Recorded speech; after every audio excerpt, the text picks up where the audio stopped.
We're sorry. The number you have reached is not in service. Please check the number or try your call again. This is a recording. Are you listening? Listen to people. Learn what you can. What is racist and what is just ignorance? If you've got a friend or an ally or somebody in your corner there to support you, amazing. I just can't wait for the day where we're no longer pleasantly surprised that someone is LGBT+. Ask questions on a personal level, do better. Asking pronouns. It was like the moment that I realised I was different. Winning that award topped this year off for me. Because without you, this world wouldn't be the same. Are you listening? Are you listening? Are you listening? Are you listening? Welcome back to Are You Listening, the Oxfordshire Youth Podcast. Are You Listening is a podcast for young people, by young people, to discuss all of the things that they're passionate about. At Oxfordshire Youth, we wanted to make sure that young people had a space to fully express themselves in a way that they felt completely confident about. And that's how this podcast was created. We hope you enjoy this episode. Hi everyone, good afternoon, good morning, good evening. I'm the host of this episode. My name is Jord. My pronouns are he/him.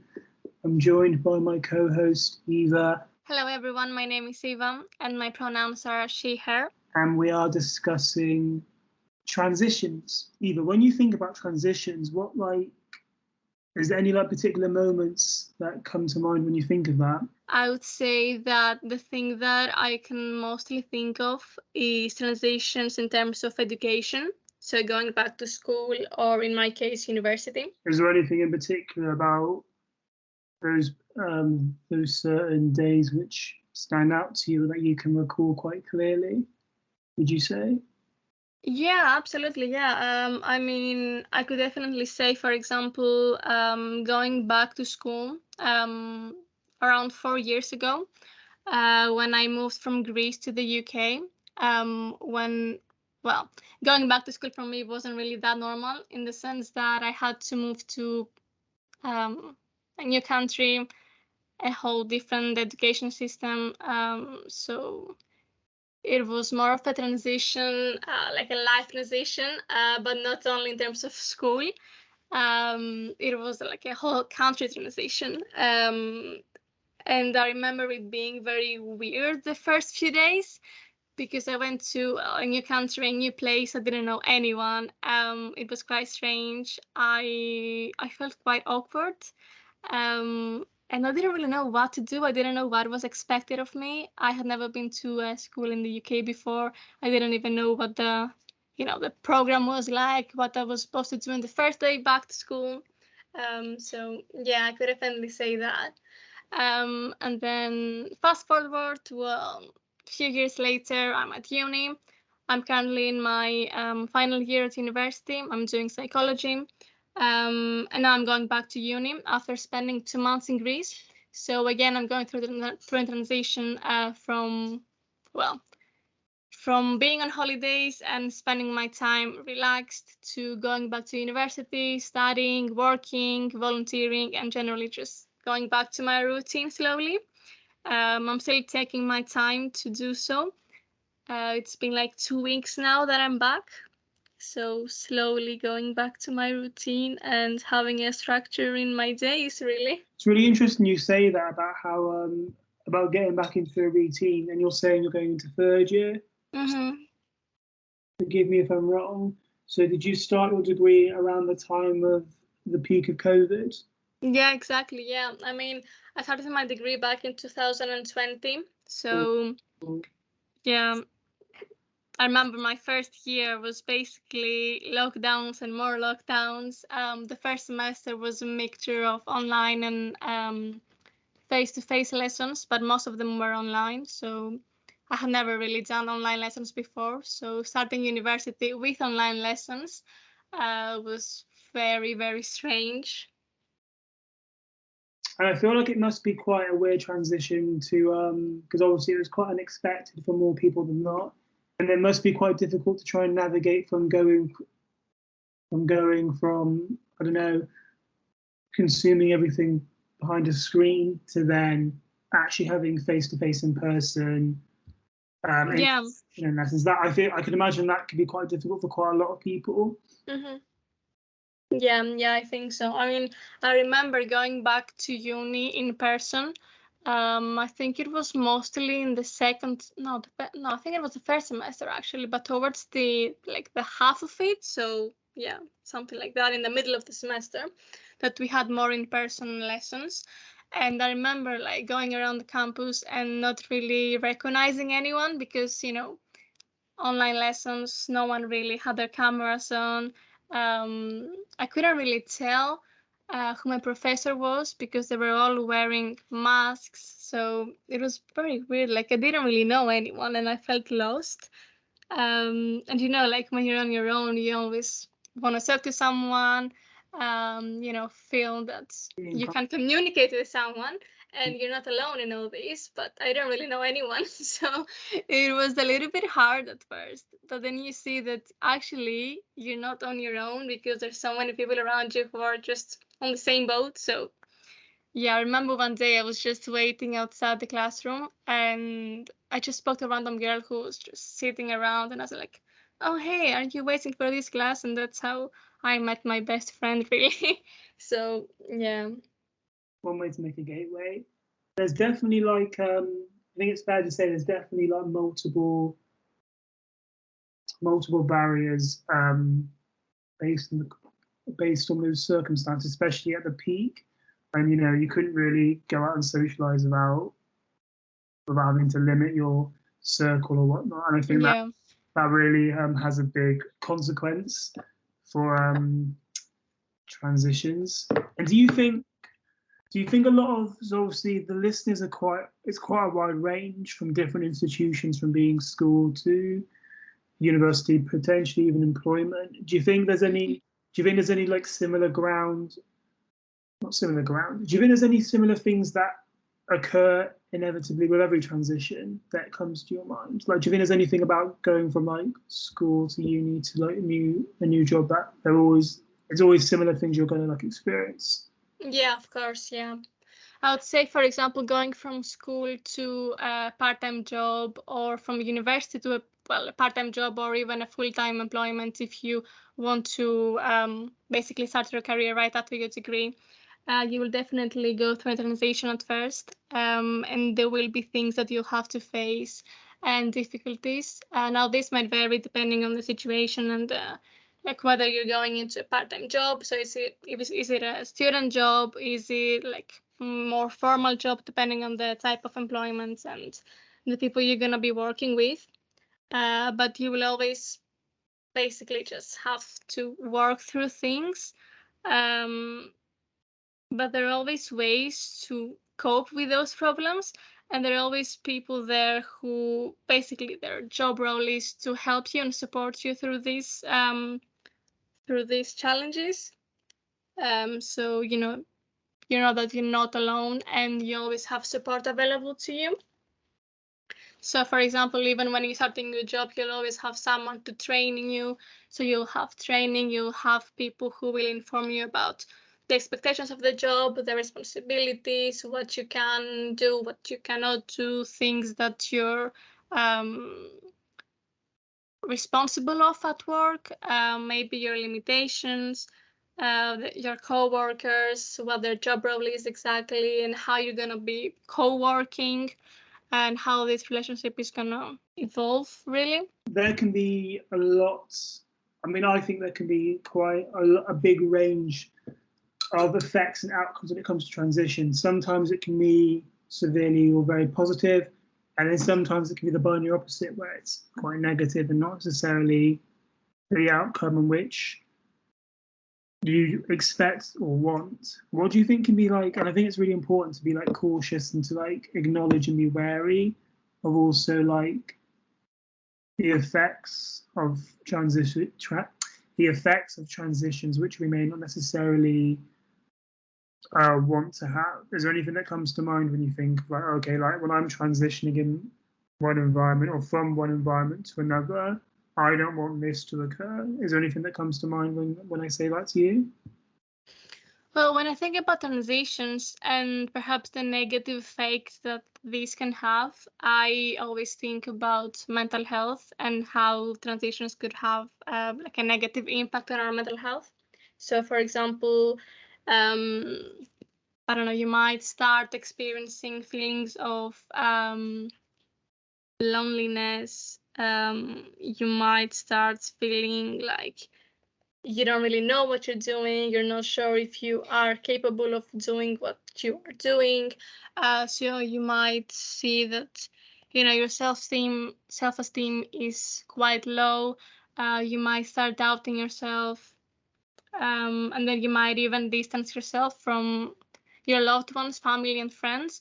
So this could always lead to, for example, isolation or even depression, anxiety, stress, and depending on the role, for example, if for example you start a work which is mostly customer facing and you've never done this before, this might really trigger your anxiety. It's out of your comfort zone, isn't it, in a sense? Exactly, yeah. I think, I feel like an issue for a lot of people is change is inevitable, obviously, but for a lot of people, they find comfort in familiarity. They find comfort in being in familiar surroundings and environments.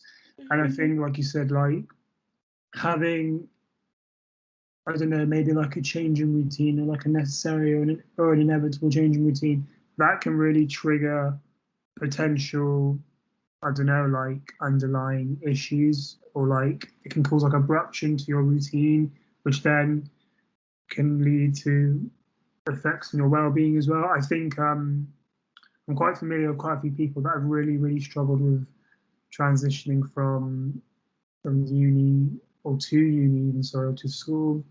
I was actually talking to someone the other day who's starting uni in about a week, and I actually said to him, "Are you excited?" Because I couldn't wait, mainly because I love the idea of living with my parents. And I said to them, like, "What are your feelings towards it? Are you excited?" type of thing. And they were like, to be honest, more than anything, I'm just terrified because I just don't know what to expect. But I think obviously, despite that, and because more than often we aren't able to fight change, I think it's really important to like recognize what strategies, I don't know, like strategies, I guess, which can be put in place in order to try and like not like erase those worries and concerns, because I think we can, but like maybe just like a way to like ease them and calm them down, you know? Yeah. I mean, from what you said, I just recall my first day at uni and not knowing anything about university or university life as a first generation student. And I definitely recall being like, okay, I'm excited, but at the same time, I don't know what to expect. So yeah, definitely understand where you're coming from. And yeah, I feel like that's the situation for a lot of students out there. But this can also apply to other things, not only university. So yeah, I'm sure there are a lot of like strategies we could always adopt. So kind of like tackling these issues, so we are better able to cope with change and those kind of transitions.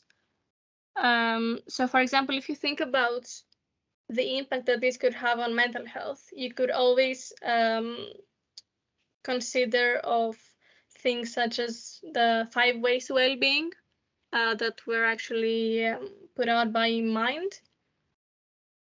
And I always stick to this, for example, every time I feel a little bit low and I want to, cultivate self-care and try to, boost my mood and just try and feel better, really. I try and like, I don't know if anyone else does this who happens to be listening.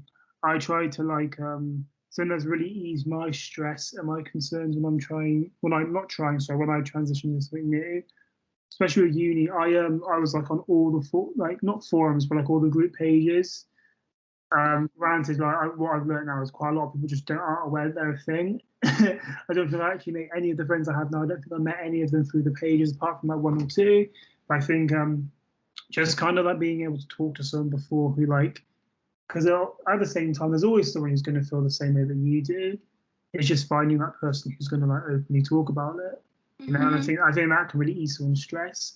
Just knowing that someone else is going to be there in very similar shoes can really lower your concerns, I believe, and like decrease your anxiety and all the other like stresses and concerns in between. Yeah, absolutely. Yeah. Going back to the 5 ways to well-being, I would say that the ones that I always use, what I always try to implement in my life at least, would be connecting. So, for example, connecting with my friends, family, the people that I want to be surrounded by, and the people that make me feel, valued, loved, respected, and those that I know that will be there for me whenever I need them, and not perhaps people that would actually increase that stress that I might be feeling. So definitely connecting, being active. So I always go for walks, or I try to exercise, but that doesn't really happen all the time. So definitely walking really helps me, and just being outside, spending time outdoors, being outside in nature. So going for walks in parks and things like that really does help. And even more if it's a sunny day. I love some vitamin D. And then I also believe that giving also helps. So I'd say that I've been involved in quite a lot of things throughout my 3 years at university. And as an active volunteer, I would say that this has also helped me.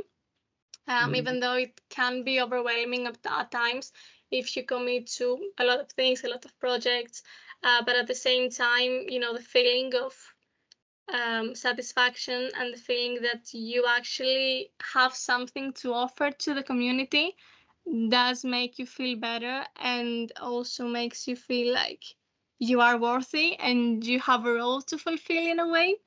So yeah, maybe not if you're really, really stressed and trying to, take on more responsibilities.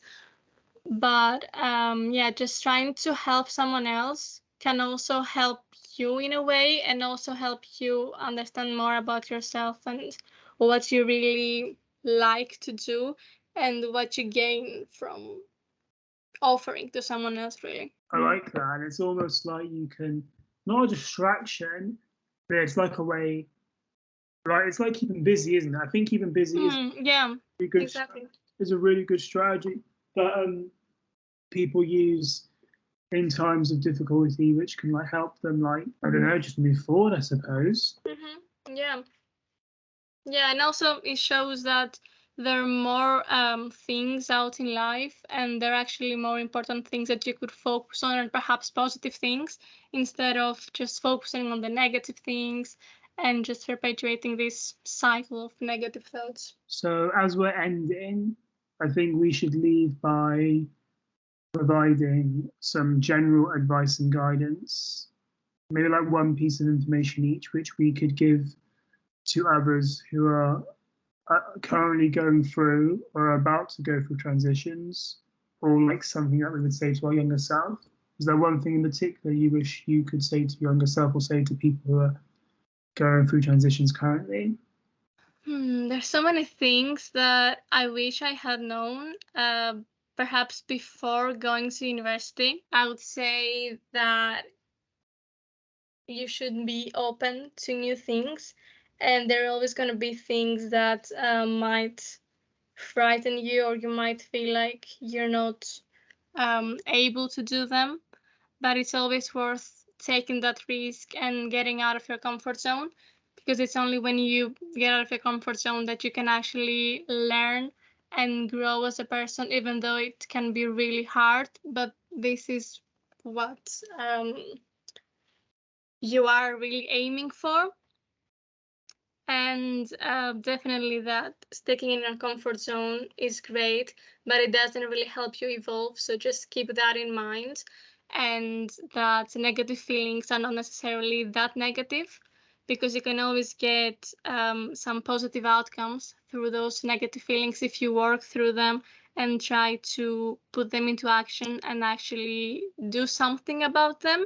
So if you feel if you don't really feel motivated, if you don't really know what to do, what you want to do, you can always start volunteering and offer to the community. And so you're still offering and you're also learning about yourself and what you like to do. So yeah, this will also help you with your motivation later on. So yeah, and also just being as willing as possible to meet other people, even though you might feel perhaps shy or just scared really to open up to other people. But definitely when starting university, because I see it as, for example, going from primary school to secondary school, where you might be going to a different school where you don't know anyone, something like that, when you're like, oh, hi, do you want to be friends? I see it like that. So you should be really open and willing to meet other people, and just having that connection, because that will really help you as well. And just really taking care of yourself, noticing how you're feeling, and just trying to work on this without really punishing yourself for feeling bad or for lacking motivation or for maybe not doing as much as you'd like to or as much as other people would like you to do, because sometimes other people's expectations might also put pressure on you. But you shouldn't really focus on these things so much, but rather focus on yourself and what you want to achieve and what you want to do, and ways to get there. So yeah. And also, sorry, I'm saying so many things, but I feel like these are all things that I wish I had known and the things that I realize now, and I feel like would really help for someone else to know. So okay, I'll close with this one, which is basically just reaching out for help and letting people know that perhaps you're not feeling that well or you would benefit from some extra support, because it's only when you speak out that other people will know and be aware of what's going on and be able to help you. Because if you don't ask for help, then no one will know that you actually need help. And I'm not only referring to mental health support, even though that's also important, but more generally, if you do feel like you need some help, just let people know, reach out for help, and there's always going to be someone there to listen to you, and be able to offer some perhaps advice or tips or whatnot. So yeah, that's all. I've only really got one piece of advice, really. It's a bit more brief, I'd say. I think something which I wish I told my younger self when I was going through more transitions than I am currently or will be, is to remind myself that there's always someone who is going through a similar thing in a similar stage. And that gives me comfort because it makes me more conscious that all the things that I'm feeling, my man next door might be thinking it as well. Do you know what I mean? My sis next door might be thinking it too. And that gives me a lot of comfort, and I continue to use that strategy for when I undergo new transitions in environment, wherever that may be. So yeah, I absolutely agree. I think that if you are feeling this way, chances are someone else is also feeling this way, so you're never alone. All right, guys, thank you very much for joining us and Are You Listening? I hope you've enjoyed this. I hope you've learned something from it.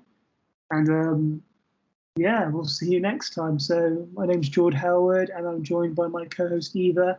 Have a good one, everyone. Thank you so much for joining us. Bye. If you enjoyed this episode of Are You Listening, make sure you subscribe, whether you're on Anchor, Spotify, or Apple Podcasts. And also make sure you're following us on social media as well, at Oxfordshire Youth on Instagram and TikTok, and at Ox Youth on Twitter.